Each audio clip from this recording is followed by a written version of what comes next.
Welcome to the Grape Jelly Library, where we love books. My name is Flossie. Thank you for joining me. Today we're going to talk about a book that made me read a book.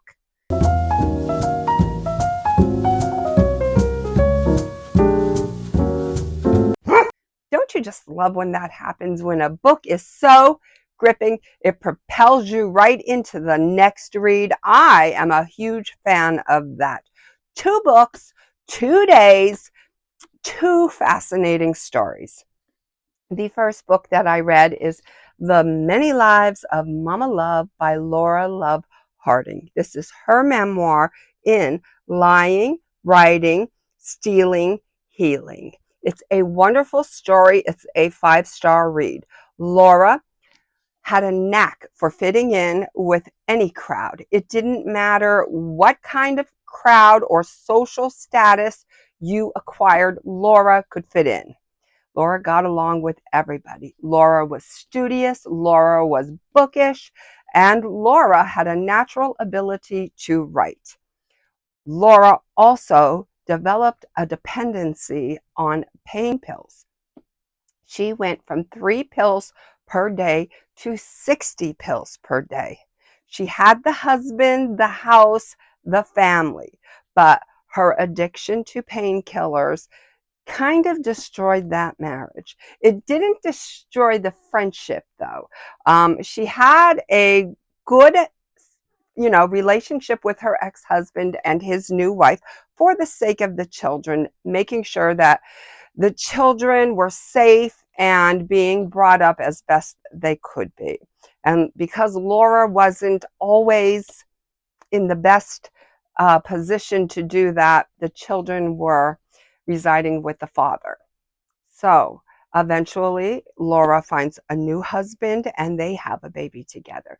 The difference between this current relationship and her previous marriage is that her current husband has an addiction to heroin. And both of them are running, the gamut. They are just running rampant. Uh, every moment is, when is their next fix? So Laura does some shady stuff she's not proud of, but stuff she knows she has to do in order to provide for her child.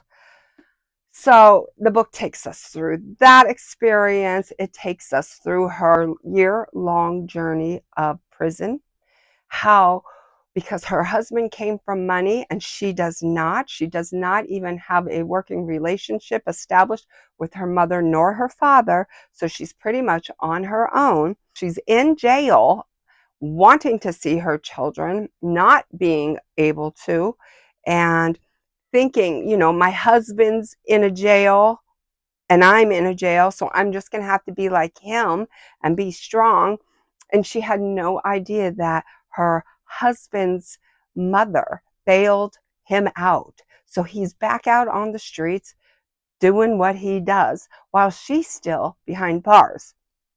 So 1 year behind prison, the relationships that she established, the hierarchy of the prison system, the do's, the don'ts, the stuff that you need to tolerate, just the difficult situation of surviving a whole new life that she was not accustomed to.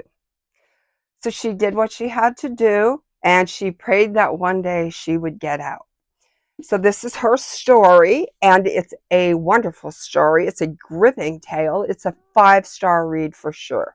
While reading this book, they made mention of another book, and my brain instantly told me, you have that book on your shelf. So that one, batter up, next in line. And that book would be The Sun Does Shine by Anthony Ray Hinton with Laura Love Hardin. Laura Love Hardin. And right here in my hands, I hold 10 gold stars.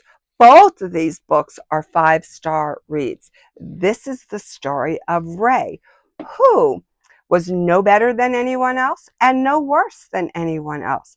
but because a murder was committed, somebody had to take the rap.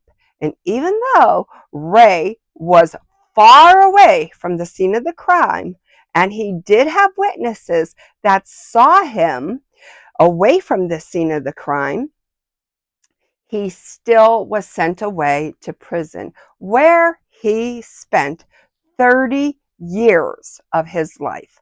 Not 30 days, 30 years.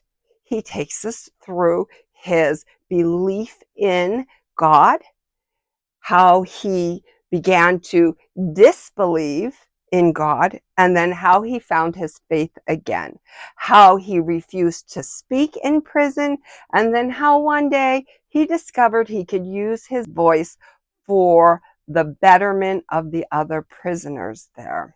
It is totally a gripping story. I had this book for quite a while, and I am honestly going to say I have no idea when I would have read this.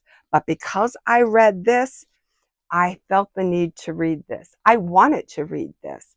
And I'm so glad that I do, because even though these are two different stories, they're still relevant. And I feel like they're companions, just as Laura and Ray were companions after they met, and how she was able to help him use his voice to tell his story. These are both fantastic books if you're looking for a gripping true life tale.